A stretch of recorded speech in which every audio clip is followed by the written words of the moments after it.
Okay, YouTube, we're going to take a look at the Denson strobe lights from 120 volt.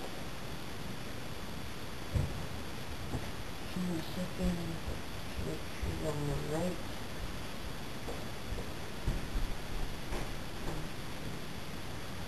I think these are the 35 watt. Yep, they're 35 watt. They're actually, to rate this out of 5 stars for lighting, I'd rate this 4.5. Why 4.5 is because on the back, if you can see this, I'm not sure, let's bring it up kind of close.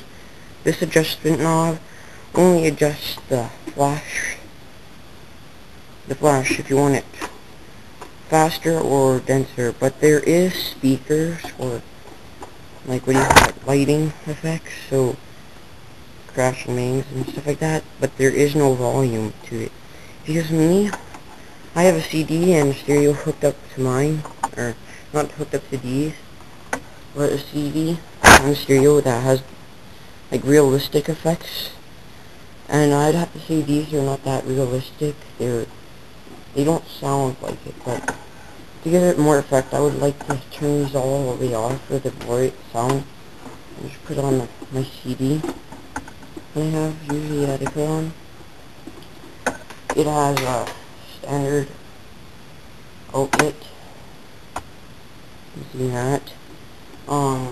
These are actually pretty bright. I like the fact that they have they can mirror inside everywhere.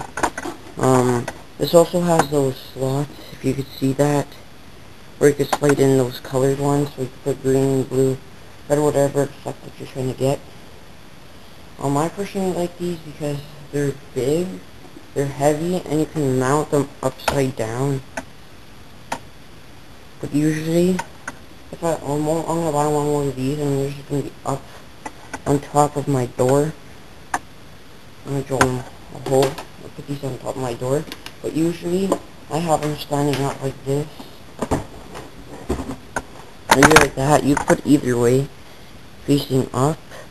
And they have these little knobs, so you could adjust it to tighten it. You put the adjustment you want down, up, or even upside it. If you want it up or down.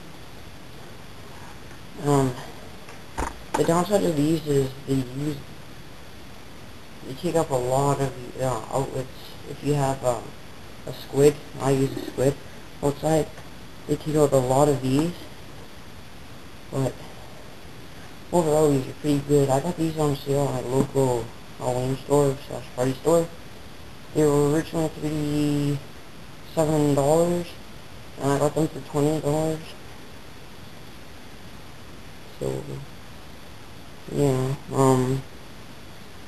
but I'd be careful on your display, because I don't know what it's called, but that thing where if you see flashing lights, you get in, what do you call it?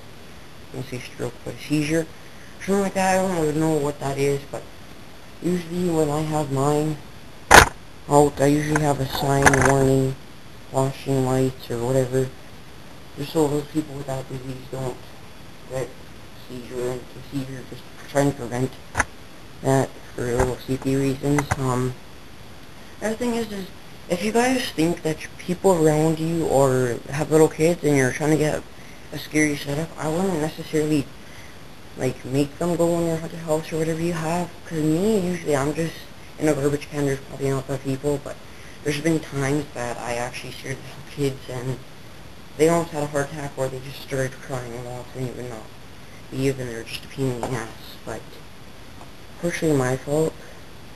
But hell yeah, if you don't like a whole bunch of graphic stuff, I'd put on your haunted house, be a certain age to come in or something like that, just so you prevent a bad day or whatever. Also, with your haunted house, I'd make it as safe as possible. You don't want cables on the floor, or somewhere where a person could get shocked if they touch something, or just trying to make it as safe as possible. You don't want anyone suing you for having one fun night, okay? Well,